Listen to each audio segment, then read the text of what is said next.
welcome everybody. Thank you for joining the Detox and Rejuvenation webinar. I am Dr. Jacqueline, naturopathic doctor and the owner of the Wellness Trinity, where we provide natural solutions for modern day wellness. I just wanted to first make a disclaimer for everyone that's watching. What we discuss in this webinar is for educational and entertainment purposes only. What you do with the information is to be used at your discretion, as the recommendations are not intended to diagnose, treat, or cure, or prevent any diseases. So without further ado, I would like to introduce Brian Clement. Brian Clement, he is a PhD in LN. He has spearheaded the international progressive health movement for more than 3.5 decades. He is the director of the renowned Hippocrates Health Institute, in Florida, the world's foremost complementary residential health center. Over the last half century, he and his team have pioneered clinical research and training in disease prevention using hundreds of thousands of participants who provided volumes of data, giving Clement a privileged insight into the lifestyle required to prevent disease, enhance longevity, and maintain vitality. Their findings have provided the basis for Hippocrates' progressive, state-of-the-art treatments and programs for health maintenance and recovery, their life transformation program. Brian Clement has written 20-plus books focused on health, spirituality, and natural healing. Among them are Living Foods for Optimum Health, Longevity, Life Force, which Dr. Colin Campbell calls one of the most important books ever written on nutrition. Supplements Exposed, published in 2010, reveals the pharmaceutical fraud rampant in the sales, production, and distribution of worthless and harmful vitamin pills.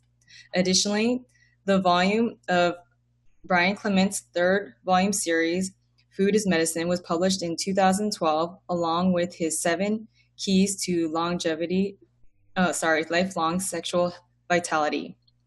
Brian Clement is devoted husband and a caring father of 4, who, along with his wife, Anna Maria Gons Clement, PhD, LN, co-directs the Hippocrates Health Institute.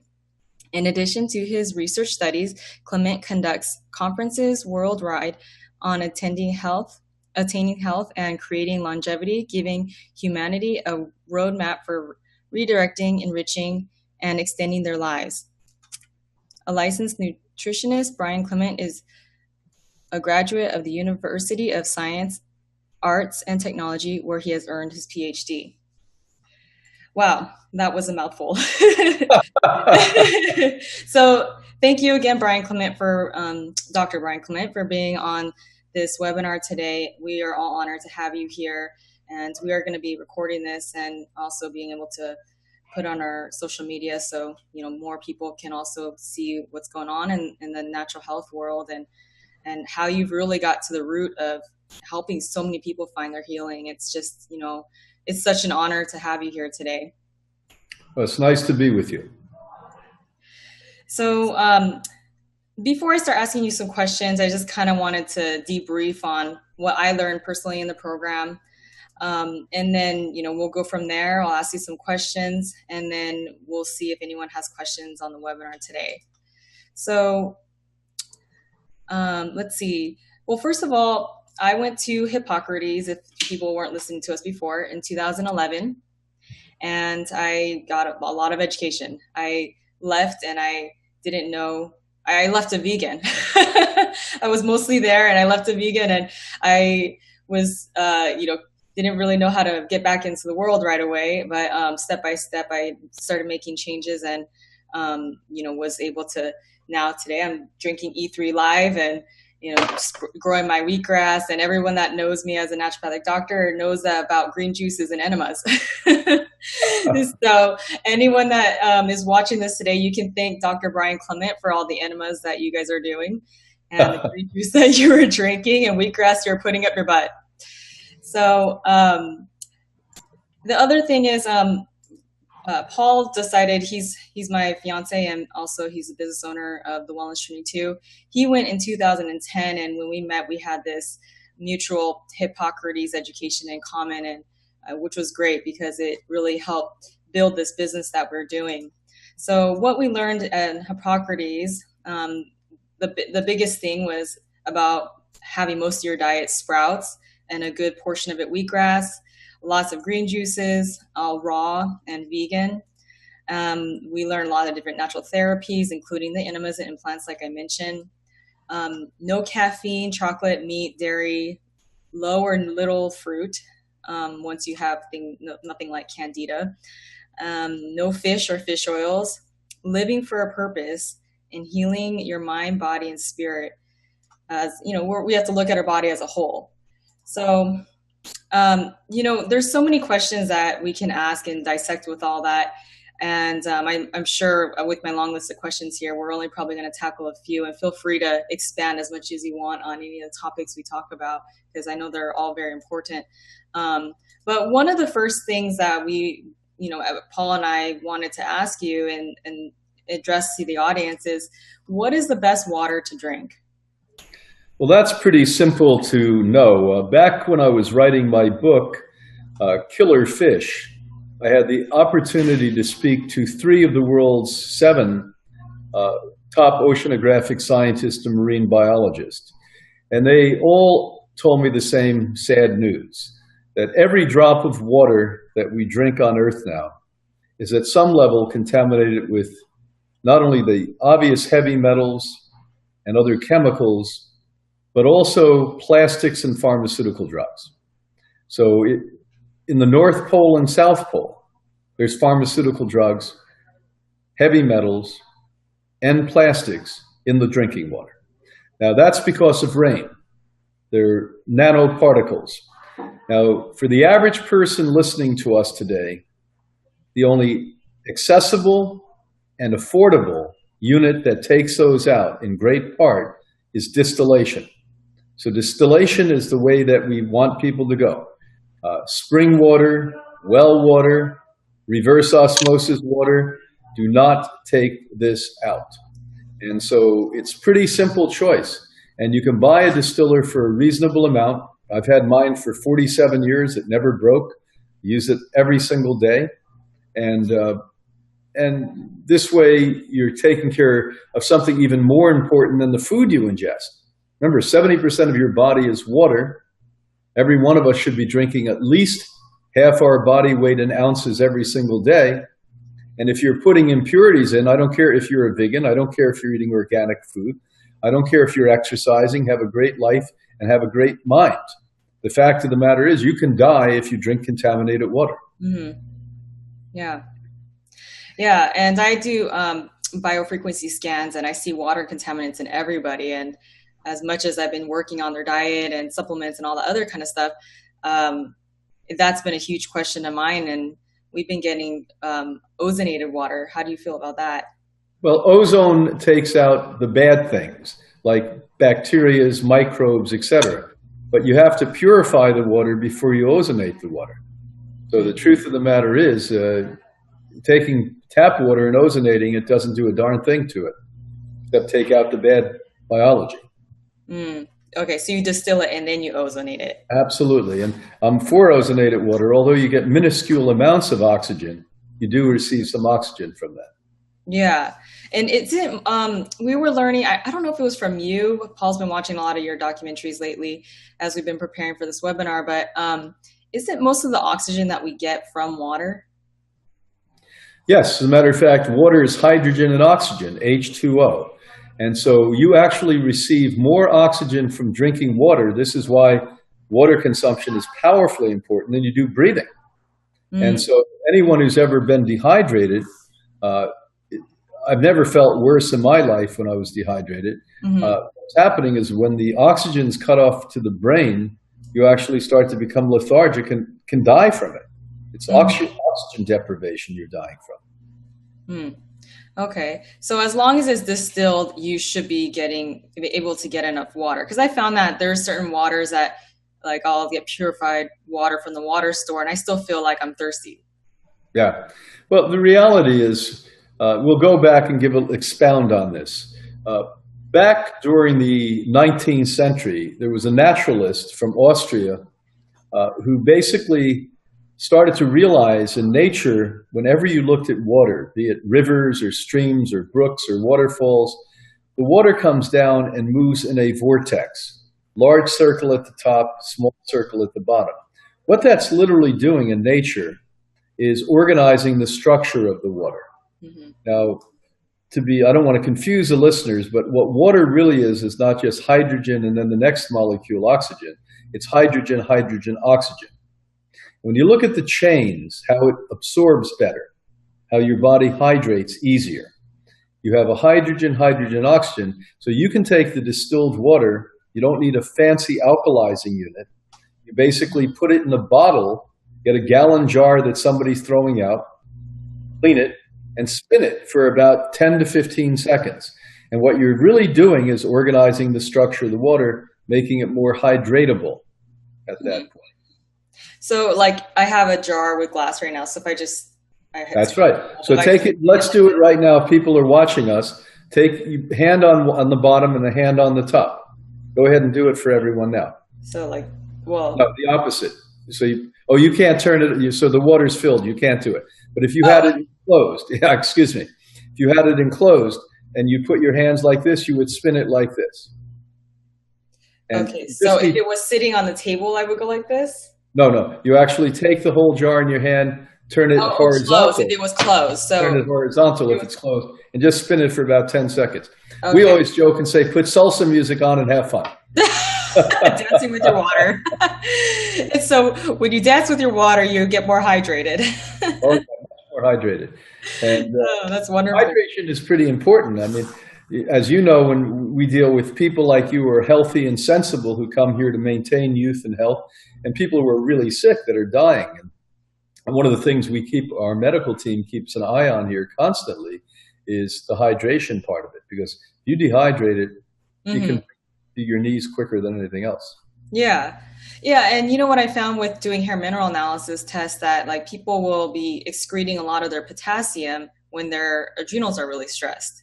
Absolutely. And so they're not going to be as hydrated too, right? Absolutely. And the adrenals being stressed is so common. I mean, the average person today who doesn't think they have stress probably have adrenals that are stressed 100 times more than somebody 100 years ago. Oh, yeah. And do you think that's mostly just because of the environment, or?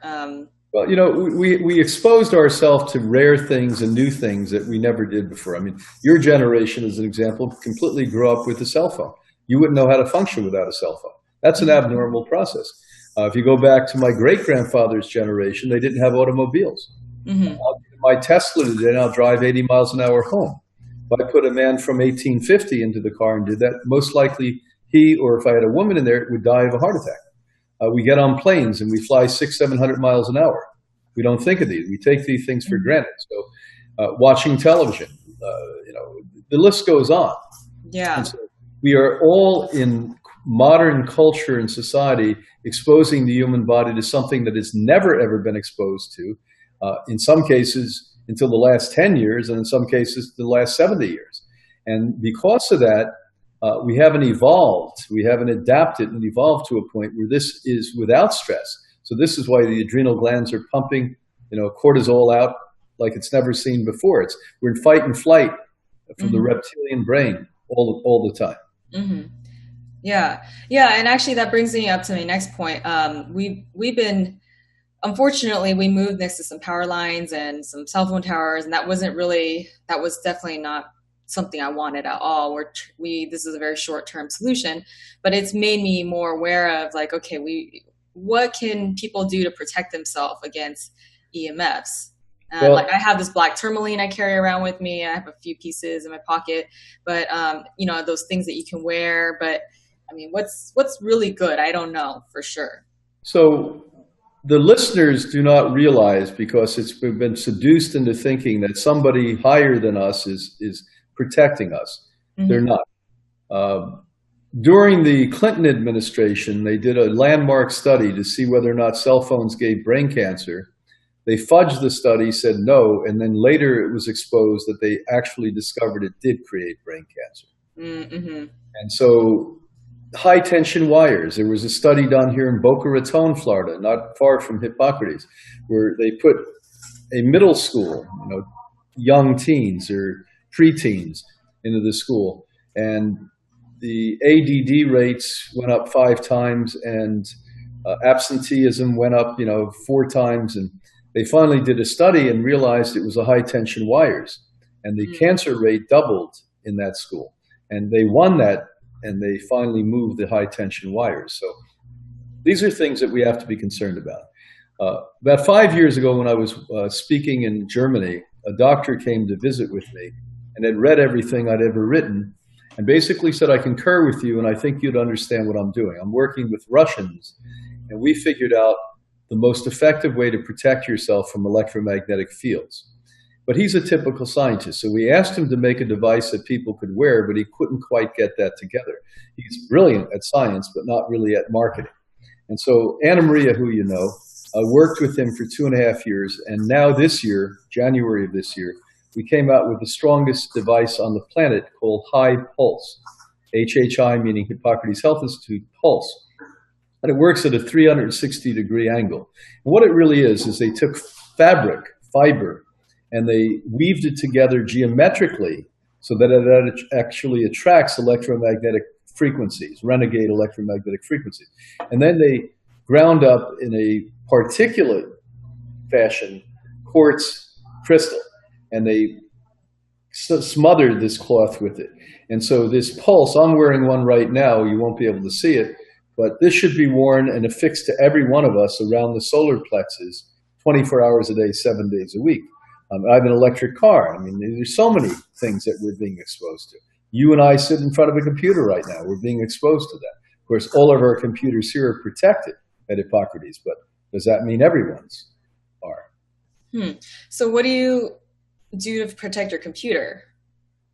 So then there is GIA, and very soon we're now taking that German technology and we're going to employ it.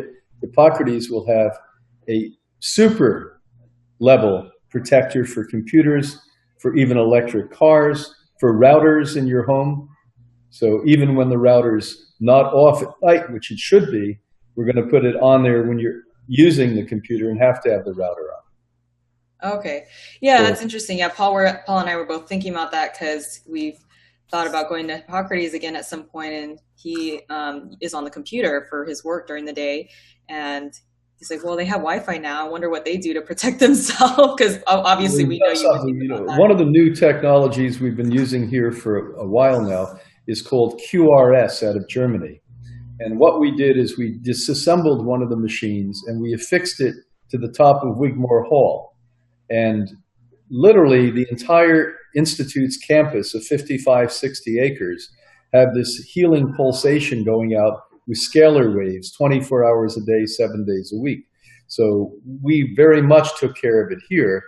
And more awareness is coming up worldwide. And you're going to see, although we created this at Hippocrates, you're going to see this being commercially available, not by us, but by the engineers and companies that are making these things. Oh, that's great. So if any of the listeners or we wanted to purchase these things, we can go on your website. Is that how we can find out? Yeah, on our website, or give a call to the shop here on campus. And you can look up the magazines would have things about this in it. So QRS is available, but at least get immediately, all of the listeners, you and your loved ones and friends should be wearing these high pulses. It's just incredibly important. You could eat right and think right and exercise, as you know, and end up sick because you're being zapped by electroradiation. Yes, yeah, I'm totally with you on that. And it's been a huge question of mine, especially now with this 5G network. So do you find that this is going to be effective with the 5G network as well? Yes, it is. And because this is universal spectrum frequencies. But the truth is, with 5G, what we're doing now is permeating neurons more than we have with the 3 and 4G. And so you're going to see a lot more mental disorders, a lot more learning disorders, a lot more depression from the use of the 5G. As you remember, all of these digital technologies also cross-circuit the brain. Yeah. Up until now, everything's been analog. So as an example, a very astute ear, not mine, but a very astute ear, goes back to records, because they can actually hear the flow, the natural biological flow in a record, where if you take a CD, it's little bullets, little pieces of squares of sound that come to you or digital full spectrum TVs. Your brain is actually being exposed to segmentation, and that destroys the neurological system and literally confuses the brain. Wow. So this 5G, I can't tell you everything I've read about it from the physicists that I follow and read, say this is really going to bring us to a deeper level of dysfunction. Yeah, I mean, this world's already kind of going a little crazy. We don't need any more of that. Oh, that's for sure. Yeah. So, well, I'm really happy to know, I know you're always ahead of in pioneering, this field, and that's great to know that there's answers, even though we are living in this crazy world. So, a lot of people think we can do this stuff with diet alone, and I'm like, no, we need supplements. We need to protect ourselves from these EMFs.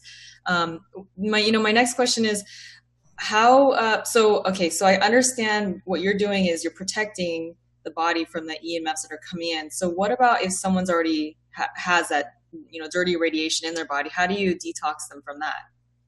What you have to do, there's new cushions or insoles that you put into your shoes that coming out of Toronto, Canada.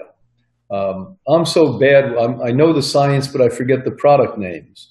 But you can put this up on your website later, that not only ground you, but work with the power points in your foot. So literally, in a way, it's electromagnetically detoxifying you. So powerful. It's stunning to me. When I was first presented with this, I thought it was an embellishment. I thought it was a lie. That it creates balance in people. Now, a study that came out about 3 years ago stunned all of us. They said after the ripe young age of 50 years old, we're not talking about 90 years old, every year you become 1.5% more feeble. So you imagine natural biological feebility where you can't stand as long, you get a little thrown off, when you're going in an elevator, your head spins. This was made for that purpose, but works perfectly well to detoxify the electromagnetic pollutants that have created neurological disorder in you. Wow. So I apologize for not remembering the name, but it's only one set of these inserts that you put into your insoles that do this. And the Indian North American doctor that created it is brilliant, I'll tell you. Wow. Okay, well, we'll have to look into that, and I'll put a link on my show notes later on when we figure that out. On that note of stress and the adrenals, the other thing I was wondering about is caffeine. Lots of people are drinking caffeine, and that's the one thing people don't want to give up is their coffee. My bad habit was green tea. I guess, for Hippocrates diet, that's not good either, right? Right. Well, let's talk about it. I mean, coffee and tea both have an enormous amount of caffeine, but so does chocolate, and chocolate has a secondary element that literally is more aggressive than caffeine. Now, if you say coffee to me or tea, the biggest concern I have is the acidity in it. Now, all of you know this to be true, but you've disacknowledged it. If you look at the teeth of people that consume massive amounts of coffee or tea, it's actually pitted and brown. That's acidity doing that. Now, the same acidity that can take hard tissue, like a rock, your teeth, and break it down. Can you imagine what it does to the sheathing on your nerves? This is why you see people that drink a lot of coffee literally are very nervous people, because actually the covering, the protection on their nerves is now gone, or in great part gone. So it's a problem. Caffeine acts like a narcotic. The most successful restaurant in history was Starbucks. I forget how many they were building a week at one point, but why? It's a drug dealer. So it's an addictive substance. And so when you constantly will go out of your way and spend $5 for a 10-cent cup of coffee, it just shows you.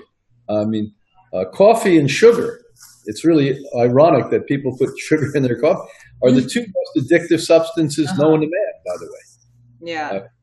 When we say known to man, we're talking about cocaine. Did you see the study that came out on sugar back in December last year? That they actually now discovered all sugars, including fructose, is 20 times more addictive than cocaine. And caffeine comes in at a very, very addictive level, very close to that, much more than illicit drugs. Yeah. Yeah, it's just so funny that we'll put down alcohol or cocaine, or even some people don't like marijuana, but Yeah. we have caffeine and sugar that are seems almost worse than that, and yet that's allowed in modern day life. Accepted dope and non-accepted dope. That's it. I mean, Right. it's Yeah. funny, but that's the way people think. What's blessed and what's not blessed. Yeah. So this might sound like a silly question, but how important then do you think? I have people come to me and they want to detox and they still want to have their coffee. So how important do you think it is to get rid of every single source of caffeine when they are detoxing? Well, number one, I think it's powerfully important because as you become cleaner, you become you become stronger, your immune system builds, and you become more vulnerable. So if you're polluted and clogged and have coatings of disorder on your organ systems, and now those deadly things are gone, and now you're taking caffeine, it actually accelerates the problem because you'll become faster, higher, more degraded. Mm-hmm. Acidity will permeate deeper into the cells of the body. So, my problem with people generally today is people are without values. They Mm, don't have real core values anymore. That they go with the wind and whatever is popular, or whatever they're told, or whatever. Just look at politics today. They actually lie and lie and lie, and people start to believe the lie, and the population is just completely out of touch with reality generally, and they're willing to vote for people that actually go against their good. mm-hmm. The same thing with this. I mean, if you say you want to be healthy, well, then let's be healthy. Don't make compromise. You're not a little pregnant ever. You're pregnant or you're not pregnant, and you're Mm-hmm. not a little healthy or not healthy. You're either healthy or not. And the truth of the matter is, people have got, in my opinion, people have got to take life really serious and realize that life's a gift, that Mm-hmm. it's a damn gift, and we better humble ourselves and appreciate it, and not need all of these diversionary tactics, not go out of our way to fog our brains or to be less clear. You mentioned grass before. When I was a kid for 10 years, I smoked grass practically every day. I was stoned every day. I don't know how I functioned. Don't know how I went to school. I don't know how I drove a car. And I finally gave it up when I was very young. And about 3 years after that, I happened to be at a festival and somebody was passing around a joint, and I took a toke of it. And I was pissed off for 4 days. And it took me about 5 years after that to realize what I had done.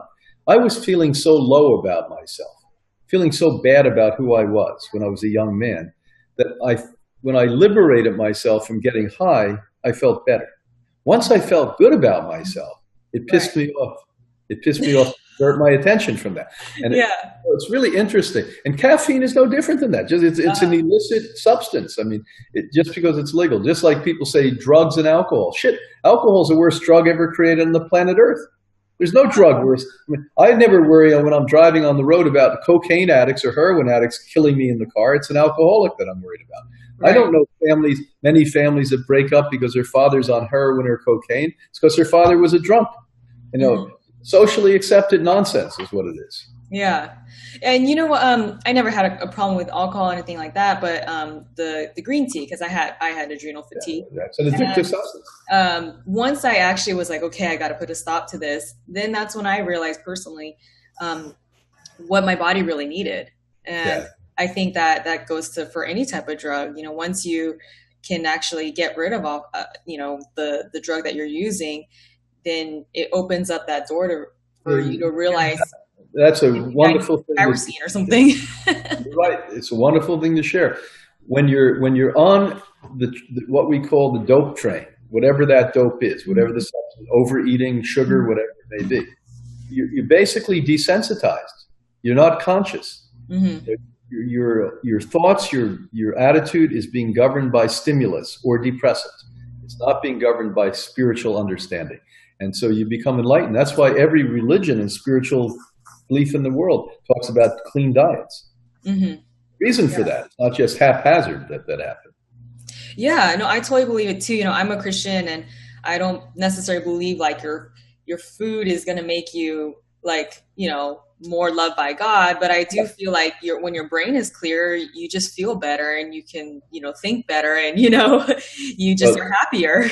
you're right. And the punchline is that God's inside of you, not outside of you. So if you start to love and kiss and support spiritual existence, you become more aware. Not better, not more enlightened. Nobody's better or more enlightened. That's all bullshit. It's arrogant stuff. But what you become is you.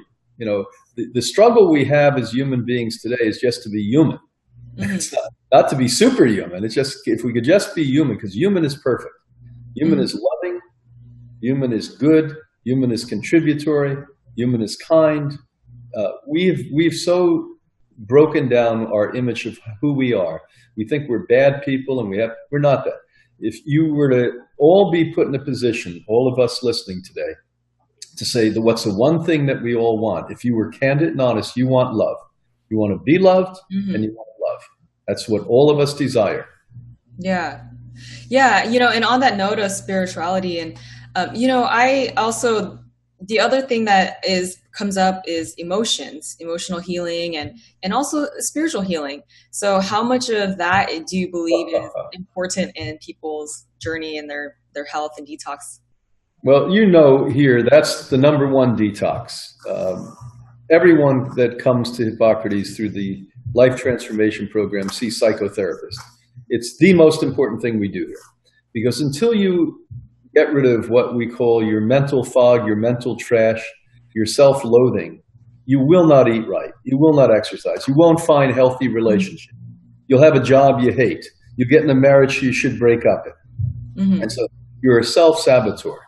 Now, this is an interesting story. About 4 or 5 years ago, I was on a long lecture tour. I just came off one, 3 weeks in Europe, a country a day.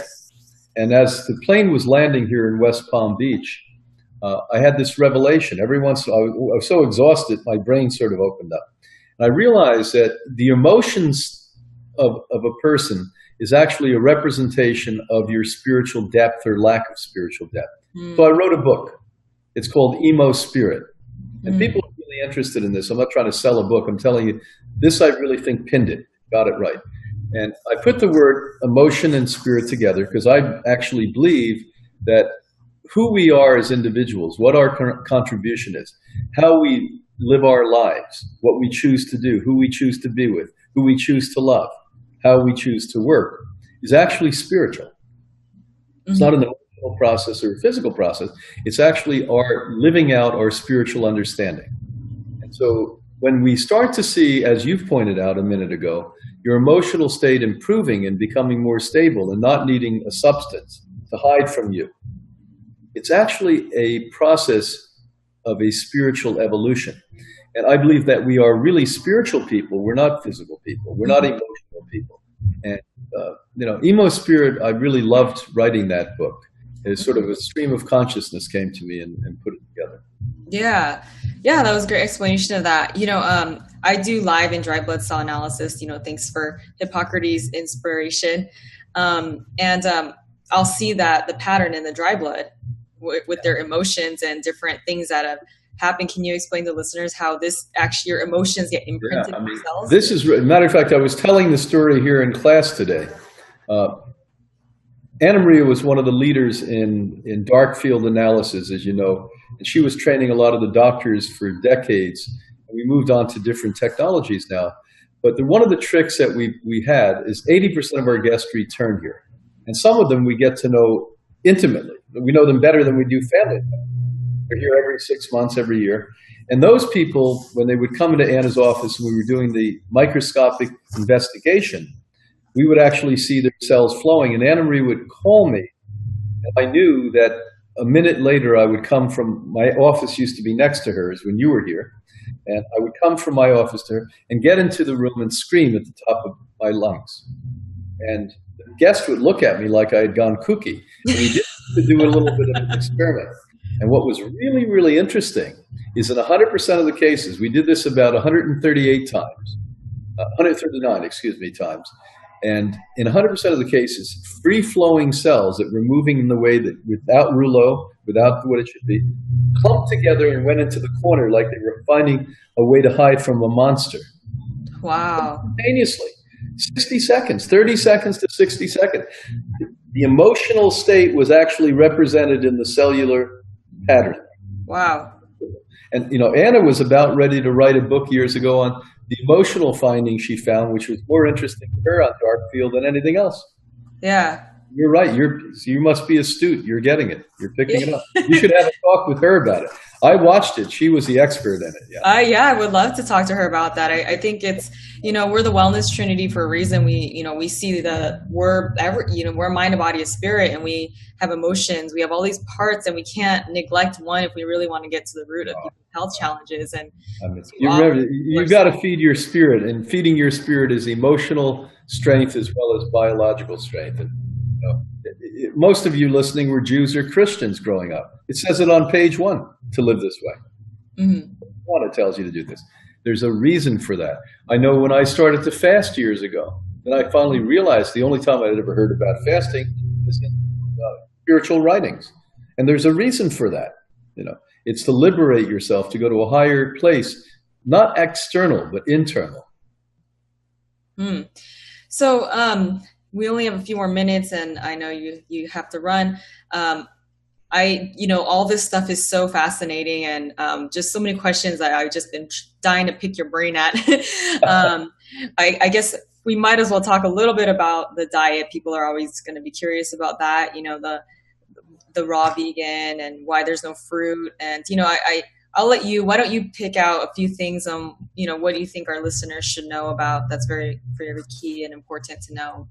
As you know, because you were one of our good students here, over the decades, we discovered the 4 elements within the living food, the proper living food, that protected you from premature aging, helped you prevent and reverse disease. And that's hormones, oxygen, phytonutrients, and enzymes. Mm-hmm. Now, as many of you listening know, because you're probably a better than average astute audience, women and men go for hormonal therapy, bioidentical hormonal therapy. That's all made from plants. Now, what hormones are the language of the body. It's how cells communicate with one another. Mm-hmm. If you can eat plants, by the way, you won't have premature menopause or premature menstruation or all of the things people are suffering with today. Men won't have the level of prostate cancer, and emotional stability will reign, etc. Oxygen, the only 2 natural ways you get oxygen is breathing and from what you ingest, water, which we spoke about, and food. And where the most oxygen is in green leafy plants. Mm-hmm. And the highest level of them are sprouts or edible weeds. Highest level of oxygen. Mm-hmm. Phytonutrients, we could do a 10-hour show on that alone. That's a remarkable medicine we found in raw plant-based foods, only plant-based foods. That's the most powerful medicine ever discovered in the history of modern science. So throughout the entire history of science, we haven't found anything more healing than phytochemicals that are in every plant for free. And enzymes, which, your body's electric. Mm-hmm. So when I look at your body, I'm looking more at an electrical body than I am a biochemical body. Mm-hmm. Where do you get your energy to keep that electric body going? In enzymes, which is only in raw food. So hormones, oxygen, phytochemicals, and enzymes all are completely gone once you heat the food above 116, 118 degrees. Gone. They don't exist. So that's number 1, why raw food. Number 2, fruit, which I believe was the original diet of man. No question. It's a perfect food. It falls from a tree, you pick it up, eat it, throw the seed out, it grows another tree. But we started to mess with that. The Chinese started to mess with it thousands of years ago. We started to hybrid fruit. Now, the average fruit today has 30 times more sugar than the ancestral fruit. The human body's pancreas, which regulates blood sugar, no longer functions because we're the 3rd or 4th or 5th generation that have been eating massive amounts of complex sugars. White sugar, honey, maple syrup, the worst, agave syrup. All of this stuff is nonsense. It actually destroys the pancreas. And so now the fruit has massive sugar in it. Our body doesn't have a pancreas to regulate the sugar, so it ends up staying in the blood. And if you're really unlucky, you immediately get low blood sugar, hypoglycemia, or diabetes. But if you don't, it will feed cancer, and it will feed viruses, and it will feed mold, and it will feed fungus, and it will feed bacteria. Right. Worse than that, it ages you. You read my series of books as a health educator for the doctors, right? Food is medicine. I have a whole chapter on how fruit sugar ages you. Wow. A little bit of fruit that's ripe and organic in a healthy person's diet, perfectly fine. But when you're sick with any of those diseases I just mentioned, you avoid fruit and all sugars like the plague. Yeah. So like when someone has healthy looking cells, maybe like 1 or 2 pieces a day, I think is what you said, right? Absolutely. Think about it, 15% of by weight of your diet. So you say 1 or 2 pieces a day. How about if it's 1 20-pound watermelon? You got to watch how you say this. So if you look at your overall diet, if you're eating a pound of food, 15% of that pound basically can be fruit sugar. But ripeness is important too, as you recall. No fruit, including organic fruit, is intentionally picked ripe.